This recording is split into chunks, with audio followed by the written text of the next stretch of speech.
The views and opinions expressed on From the Mouths of Madness are that of the panel and not of the Geeks Under the Influence Network or their sponsors. Listeners, beware.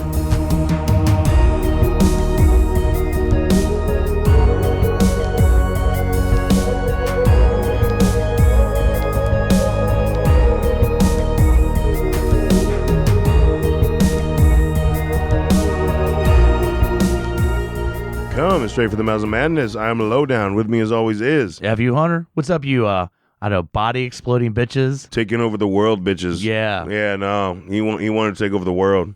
Yeah. Count Dracula, bitches. Fuck.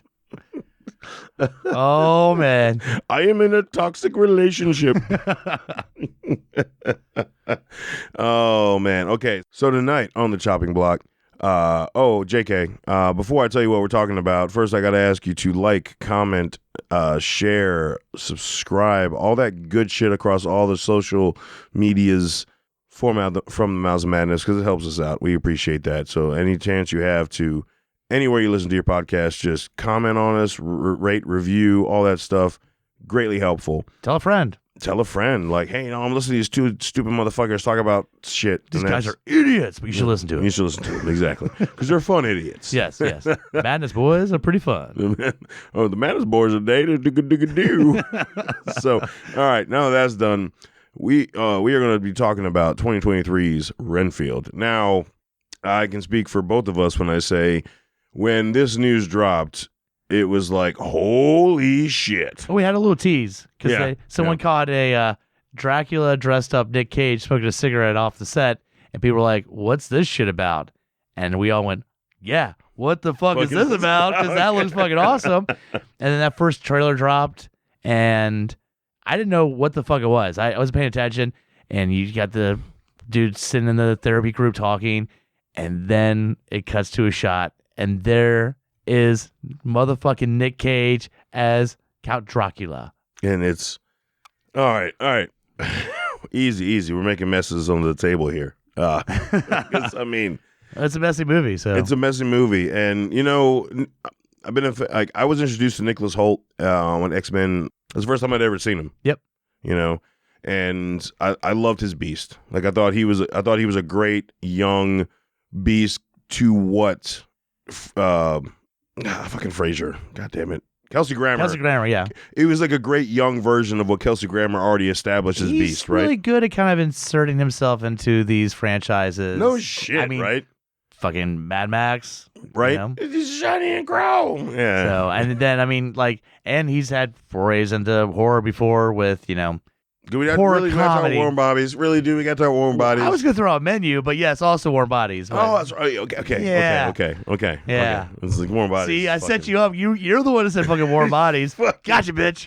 Fuck you. I'm talking about the Menu, but yeah, if you want to bring up his side note, the Menu was one of the trivia questions at the Bruce-orama event that Groots and I went to at the National. There was a question about what did Anna Taylor-Joy's character ask for her final meal. Really? But dude, like, if you hadn't seen the Menu, you wouldn't know. That's true. I mean, but if you have, you're gonna easily remember that. It's like one of my like top 5 foods. It's a fucking cheeseburger. Yeah. Like, why the fuck wouldn't, like, it's a cheeseburger. Yeah. It's it's amazing. Something as simple as cheeseburger. Anyway, but that was a really cool question. So, side note to that. Yeah, but yeah, he was in the Menu, and I mean, he's been in tons of stuff. He's a great actor. He really is, and we all know Nicolas Cage. So I'm not gushing out the gate about Nicolas Cage. Nicholas Hoult is a solid fucking actor. Yeah. We'll throw this out for Nicolas Cage. All right. He did play one time in the 80s, sort of a vampire. Oh God. Yes. But this one says, Mr. Cage, unleash all your fucking overacting. I'm a fucking vampire into this role. Yes, we did. The first time we really got this. Yeah, all right. And it's Castor Troy. Yeah. With fucking fangs. All right, I'll just throw it out there. Castor Troy from fucking Face Off. Well, he's also said in interviews that he's always wanted to play Dracula. Yeah. I mean, yeah, he did not get that in Vampire's Kiss. No, I'm a vampire. I'm a vampire. But I mean, he's eating fucking bugs and he's trying to bite people, and yeah, I mean, yeah. But this film, he just chews every fuck. I mean, I'm talking like it's like a dog with a chew toy. He's just chewing every fucking scene, bro. Like, Every scene. I'm going to throw this out there real quick. Is I got to give a high five to the people, the studio, specifically Universal. Yes. Because they gave us some fucking hardcore Santa shit with fucking Violent Night. Mm-hmm. And then they go, welcome to the new year. How about we give you some fucking bears on fucking cocaine? And the next property is this. I don't know who's in charge of Universal, but they're like, fuck it, let's do whatever the fuck we want. Killing Santas, drug, cocaine-induced fucking bears, and then Nick Cage, Dracula. Well, and they didn't fuck around with this. No. But in fairness to all the other studios, Universal's the only one that could do something that they utilize Count Dracula. Oh yeah. I mean, like they own the right. They own that name. Let's just say they attempted to make a franchise, or years ago. Do we have to? But this is the way to go about it. Okay. Yes. Because there's two attempts: dog shit Van Helsing bullshit, and then obviously when they go, hey, remember the Mummy? And you're like, yeah. I'm like, how about Tom Cruise? And I'm like, you're like. That doesn't really sweeten the deal at all. Like, oh shit, well, we already made the movie, so you better fucking like it. And nobody did, and they went, all right, never mind, we're gonna go away. But there's also they did Dracula Untold, which was also But this approach I loved because you get shots of OG Bela Lugosi Dracula, but they inserted Nick Cage into these very famous shots. Oh, they just reshot those scenes with Nick Cage and Nicholas Hoult. But that's what I'm saying. Yeah. And they're the iconic. And Nicholas, as much as awesome as Nick Cage looked as Dracula in those black and white shots, Nicholas Hoult was eerily a lookalike for the original Renfield. Right? Like, wasn't he like so creepily like the same guy? Like the way they made it fit in. It didn't look like fucking Forrest Gump kind of CGI'd in somebody. It looked like the original film. I was pretty blown away. It's like what, a minute or two of just showing the footage. Scenes. There's a couple scenes where it's just like throwing the ode of him coming to. Basically, it was like, let's take the initial meeting and then the coming to America thing, and then we'll just all right. That's it. Now, a nice little taste we got about. Spoilers. I'm going to say it. Spoilers. Yeah. Oh yes. You have to read the title and exactly.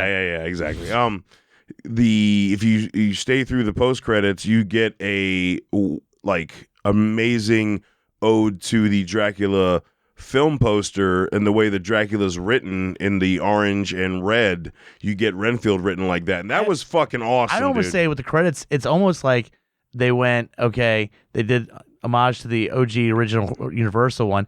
It's almost like Grindhouse / Hammer style. It is Grindhouse. Yeah. But I'm saying that in the credits. Like they took all the images and said, now this is the other version of the shit. You're like, oh, fucking badass. So I'm really hoping that there's a director's cut somewhere. They're just it's under 2 hours. It felt like there was some stuff that we were missing. It literally shows you in the credits, like, oh yeah, there's like a dance sequence. Yes, the dance sequence. We didn't show you that. Fireworks and shit. We didn't show you that, and you're like, okay, that's going to be somewhere in the movie. Yeah. Yeah, and I kind of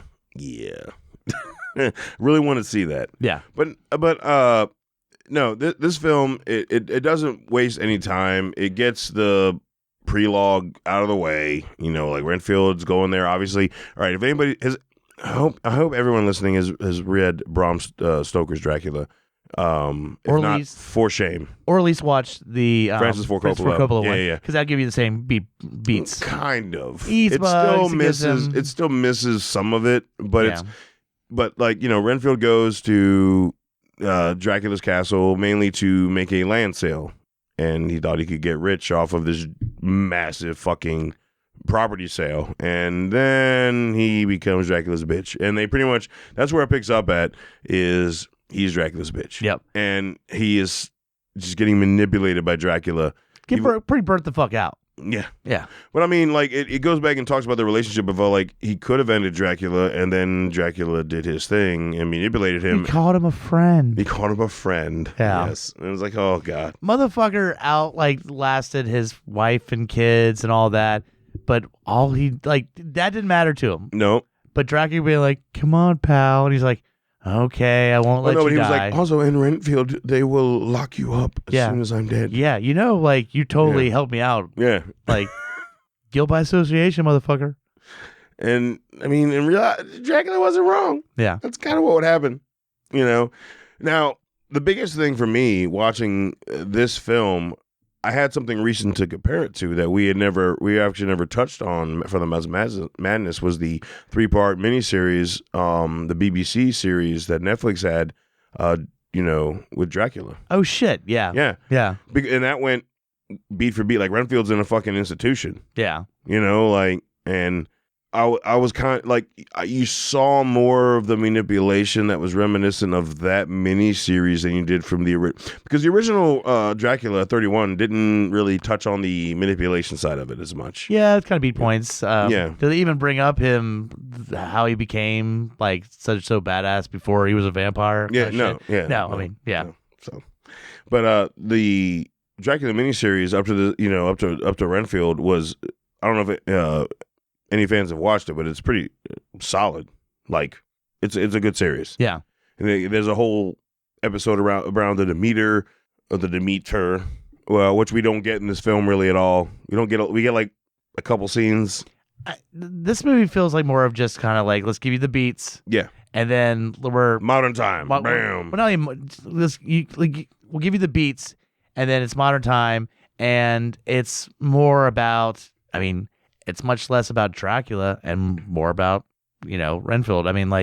That's kind of the challenge is Nick Cage has to be the secondary character in this. Oh, but he feels like the primary. He does. Every scene. But I'm saying the direction this movie went, they're saying, yes, we're going to involve Dracula, Nick Cage Dracula. You're going to see a lot of it, but our main character isn't Dracula. And I appreciate that. I do appreciate that. And as much as I don't really care for Warm Bodies, there's definitely a feel of like how they cast Renfield. He has a Aj's face that communicates really well. And it worked. And Warm Bodies is like, oh shit, I just killed and ate somebody. My bad. Yeah. And this one he's like, oh shit, I just ripped that guy's arm off and killed him. Whoops. Like, sorry. But he has this face of like, I didn't mean to. It's just happy accident, I guess. Yeah, right. Because like after the not the first time you see him go crazy with just the 3 dudes, but like in the bar, he's just like, where she's like, did you just cut that dude's arms off with a dinner plate, with a serving plate? Yeah, and he's like, yeah. And that face that we're just talking about, like, he has that tortured soul, accidental kind of thing, and it works. Yeah, so. But in this one, we really get the tortured soul who's just he's tired, because as soon as we see him realize through his meetings that he can be his own person and love himself. Yeah. Not, he goes the 180, bro. Like he went from dark to like pastels. Yeah. It was a little bit distracting. And he decides to change his look, and that's fine, but he wears the dumbest looking fucking sweater. Dude, you see the paint job in the apartment? And then it looked like Easter. It looked like fucking Easter. Sort of. You can kind of see the paint job, except he has every stupid motivational type poster throughout his apartment, like the stand on top. I was waiting. Where the fuck was that cat hanging by the fucking hang on. Shit. Or like that should have been in there. No, what was missing is there's always a big one that I remember being in school that I saw through the multiple schools that I was in. It was like there's no I in team. I'm like, bitch, fuck out of here. Yeah. Like, but every you can do it type motivational posters in his apartment. I know the cat we're talking about too, because it's like a kitten, but it's like trying to figure out this yarn ball. It's the most generic one. Yeah. But let's throw in real quick. Yeah. This movie, it does have some digital effects. Yes. But it does.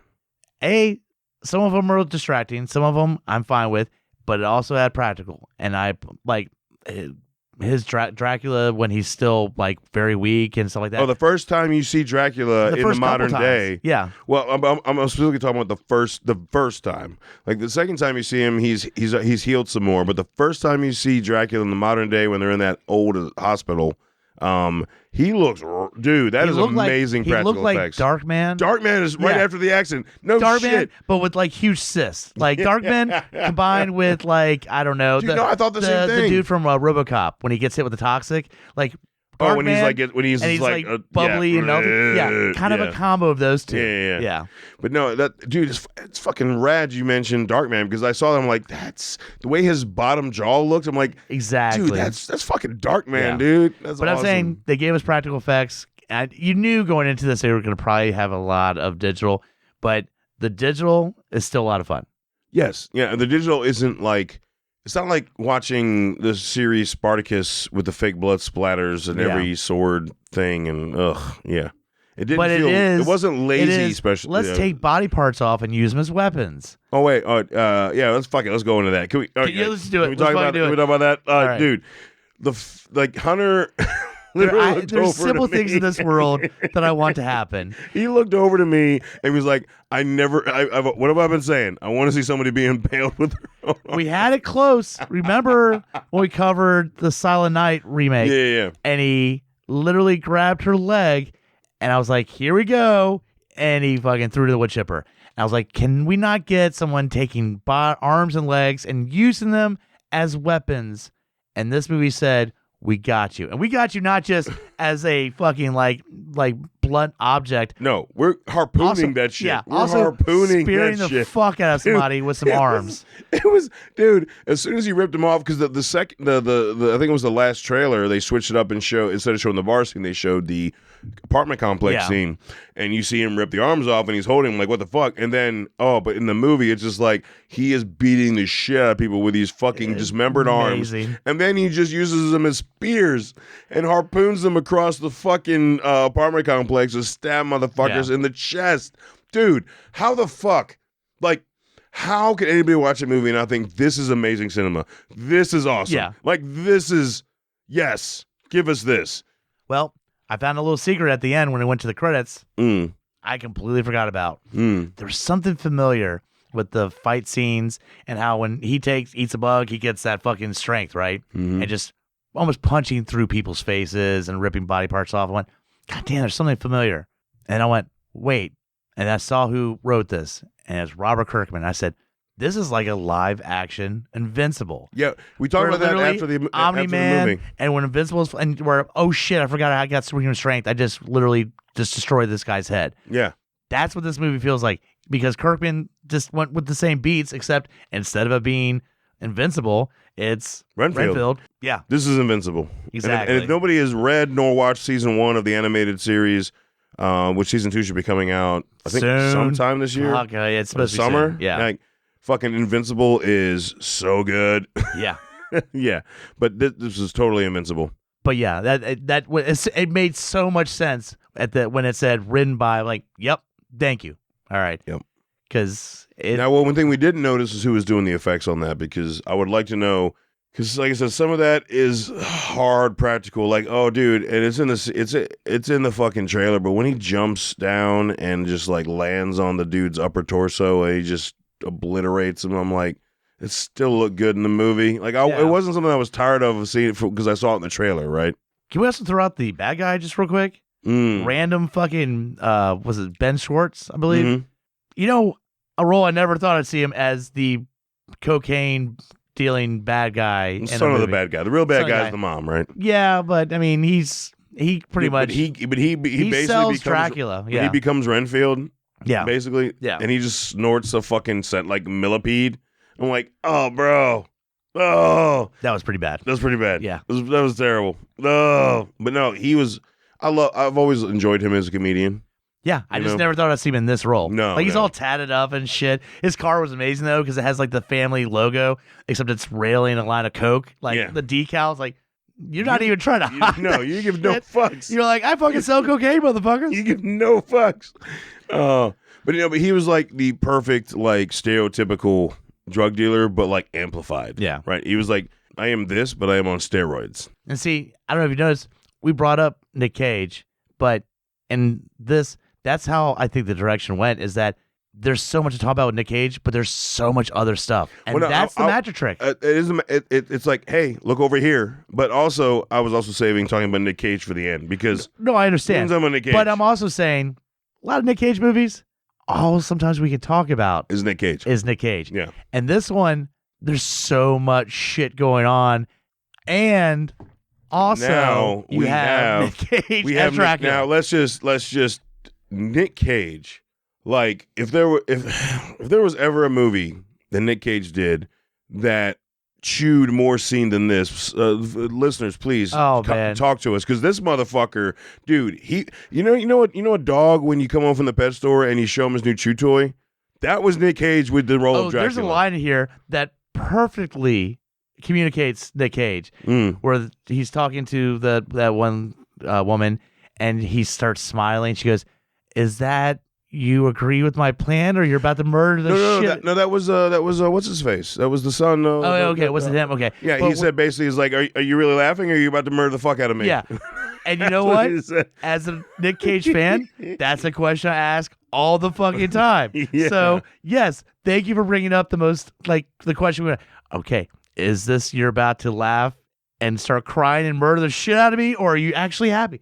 It's Nick Cage. You never know. You never know. It's Nick Cage's Dracula. You sure as shit don't know. When he like has the first time you see Dracula, Renfield brought him some bullshit like blood. Apparently, there were dirty people, and Renfield tries to explain to him. He brought somebody with no head. Yeah, that's dirty blood. That's dead blood. You can't drink that. Yeah, and he's like, today's modern world, blah blah. And then the next time you see Dracula and Renfield, Dracula's like, I heard what you said, Renfield, and da da da. I'm going to take. He basically turned into Pinky in the Brain. Yeah, He's like, I'm going to take over the world. And dude, the way he just describes his plan, he is just eating all of that, dude. Like, oh my god.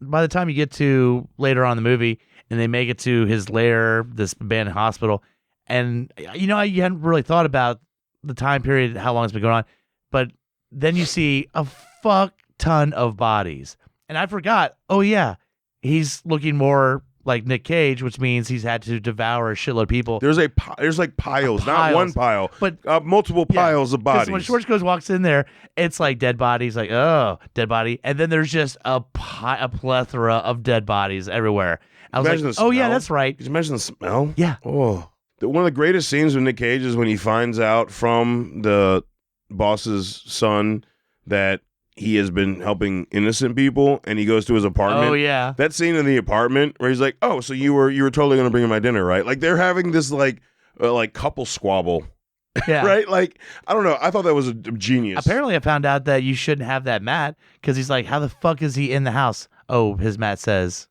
"You're welcome." Yeah, come on in. Come on in. It's like, God damn it! Like, dude, I don't know. Just seeing Dracula in that Easter egg basket of a house. Apartment was hilarious. It's also funny that semantics of literally a welcome mat is enough to get permission to enter. It's permission. You put it down. You're saying, "Come on in." I mean, So just advising everybody. Yeah. Don't have a mat. That's why my mat is for the Mandalorian. It says, "This is the way." It doesn't say, "Come on in, motherfucker." It says, "This is the way." Yeah. So I know we did drop some spoilers, but we really wanted to leave some of this film for the viewer's pleasure if you haven't seen it yet. But before you hear our final take on this fucking movie, listen to what's going on the GUI Network universe. In a world with too many reboots and remakes, two men will stop at nothing to make it even worse. Join Mike the Hobbit and Tondi as they play by their own rules while pitching new takes on some of your favorite and least favorite films and TV shows. What podcast would dare to bring this upon the world? This is Smack My Pitch.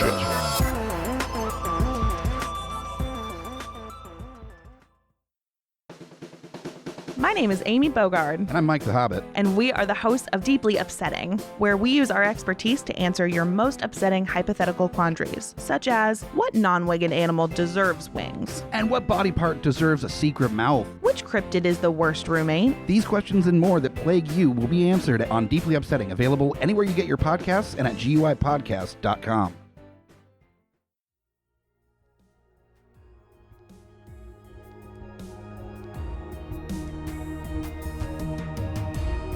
Coming straight from the mouths of madness, I'm Lowdown. I'm FU Hunter. Do you love horror? We fucking do. So this is a podcast dedicated to all things in cinematic horror. We're talking movies, television, composers, special effects artists. We're going to fucking cover it. So if you love horror, embrace the madness.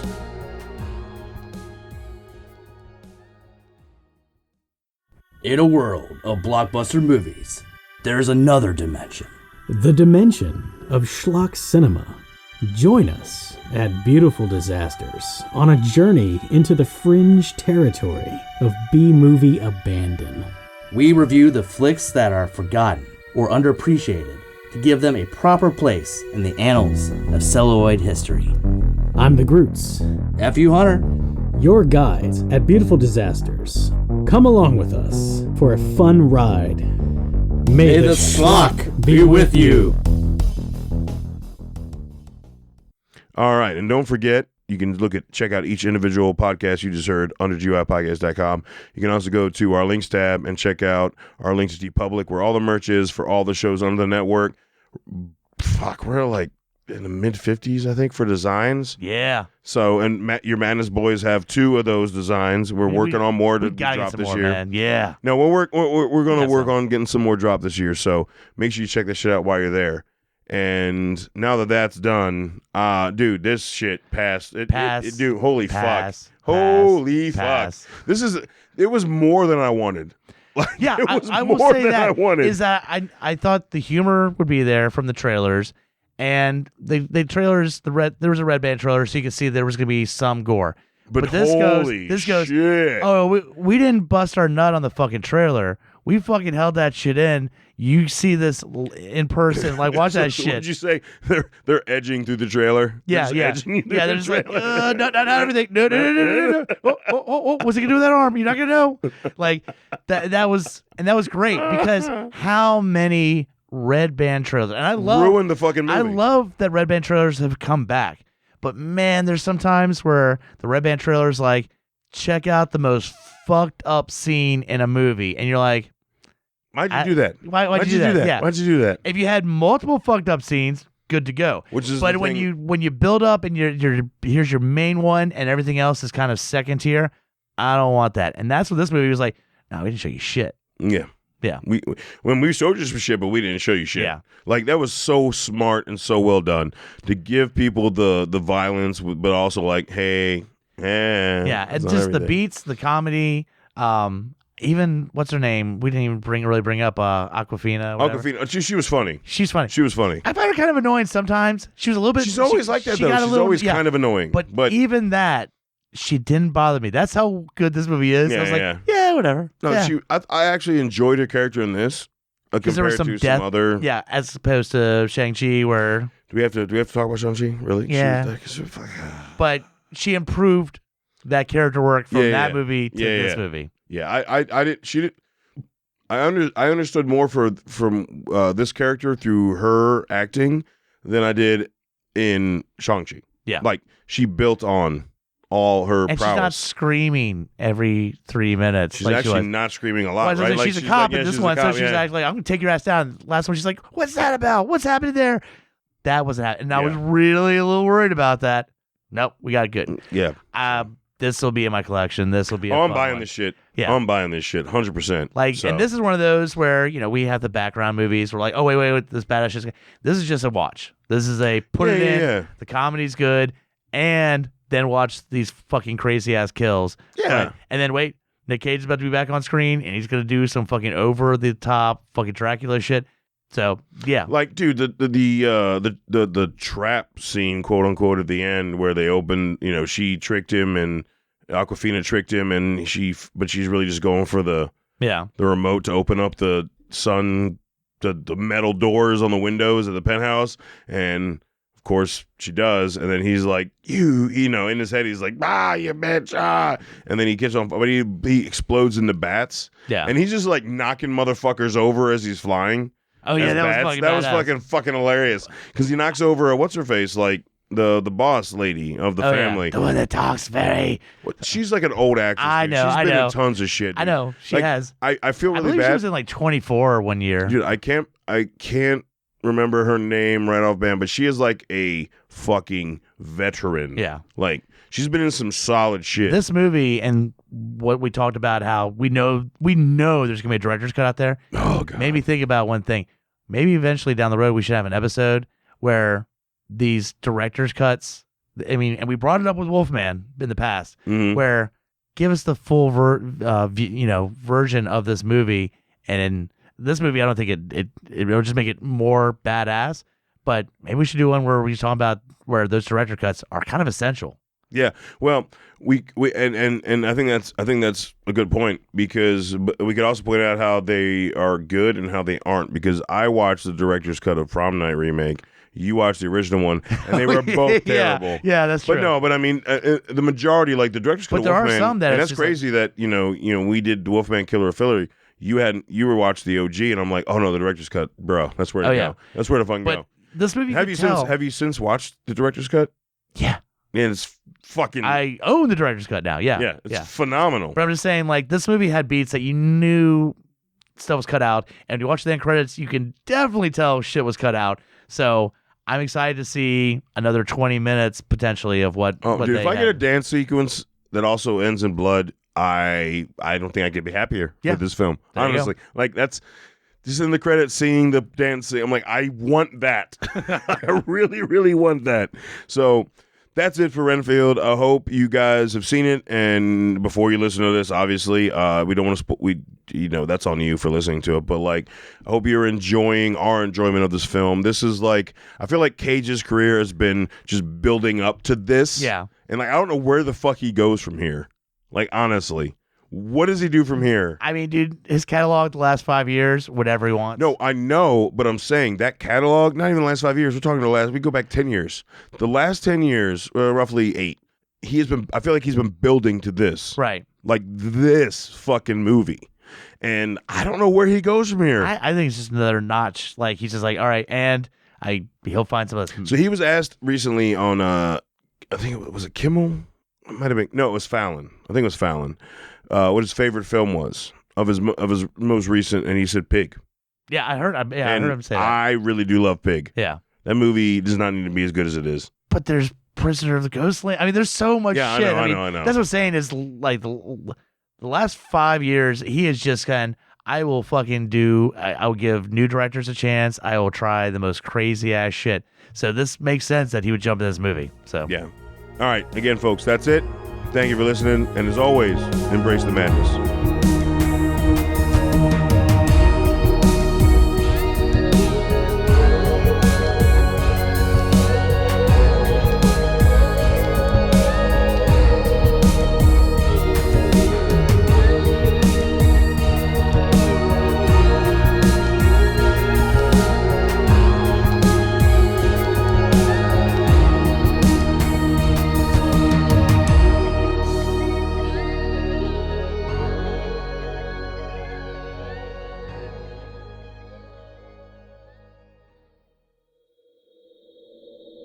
Join us at GUIPodcast.com.